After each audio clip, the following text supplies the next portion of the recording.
Well, all week long, Fox 10's John Hook has been covering the DNC for us, and he is live now in Chicago. John, it was quite the night for the Walz family.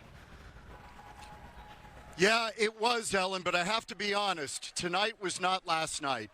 When you follow Michelle Obama and Barack Obama, that is a very tough act to follow. And Tim Walz was put in kind of a tough position tonight because the energy, while there were moments, it was not the same as last night.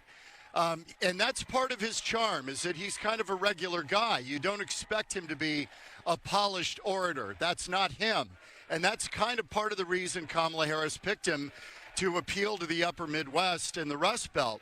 But it was a tough go tonight, I think, in a lot of ways, because he's following such big names and very polished speeches, but he gave it his best shot. The introduction was interesting. His former high school football players, they took the stage and introduced their coach, and people were holding signs, Coach Walz, Coach Walz, and he accepted his party's nomination for vice president. So there I was, a 40-something high school teacher with little kids, zero political experience, and no money, running in a deep red district. But you know what?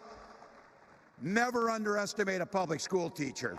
I represented my neighbors in Congress for 12 years, and I learned an awful lot. I learned how to work across the aisle on issues like growing the rural economies and taking care of veterans. And I learned how to compromise without compromising my values. Some folks just don't understand what it takes to be a good neighbor. Take Donald Trump and J.D. Vance. Their Project 2025 will make things much, much harder for people who are just trying to live their lives. They spent a lot of time pretending they know nothing about this. It's the fourth quarter. We're down a field goal, but we're on offense and we've got the ball. We're driving down the field. And boy, do we have the right team. Kamala Harris is tough. Kamala Harris is experienced, and Kamala Harris is ready. Tim Walz tonight, more about him in a moment, but Bill Clinton, the former president, he first started speaking at these conventions back in 1976. He is now 78 years old. By the way, the same age as Donald Trump. He's just a couple of months younger. It's hard to believe. He spoke tonight and said that Kamala Harris is the person to run the country.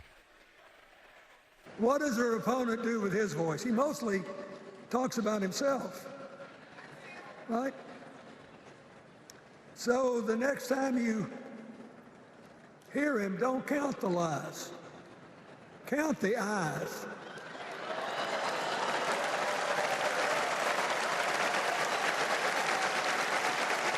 Count the eyes. His vendettas, his vengeance, his complaints, his conspiracies. He's like one of those tenors opening up before he walks out on stage, like I did, trying to get his lungs open by singing, me, me, me, me, me, me.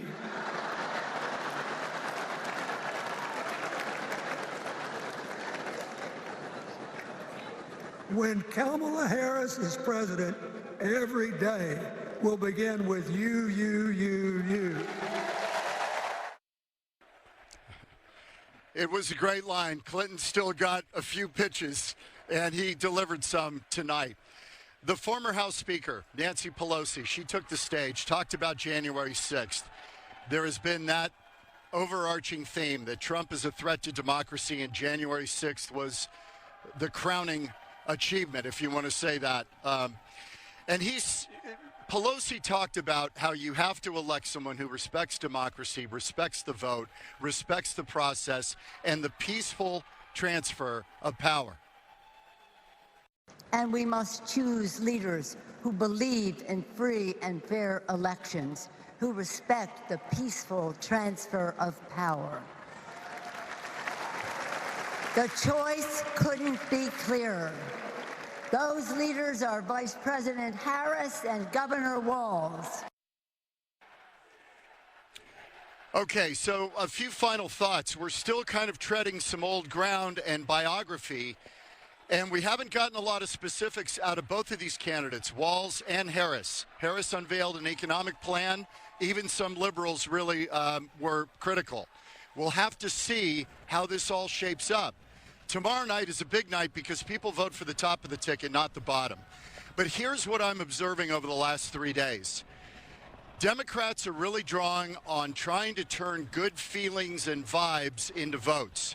We'll see if they can do that. But the problem is right now, 2/3 of the country believe the country is headed in the wrong direction. And that goes back to Kamala Harris because she's part of the current administration. So that is going to be a hill they've got to climb, and they've got to make a case and a policy case where they're going to take the country to fix these things and get it back on the right track. And that is tough sledding. They're feeling good in here in the hall. The wider audience in America, I'm not sure how they view all this, but we'll see. Tomorrow night, a huge night for Kamala Harris, no doubt about it. Yeah, no doubt, John. Yeah, I heard someone say that this week is almost like a moment in time, and you have to build on that movement, up until when people go and vote.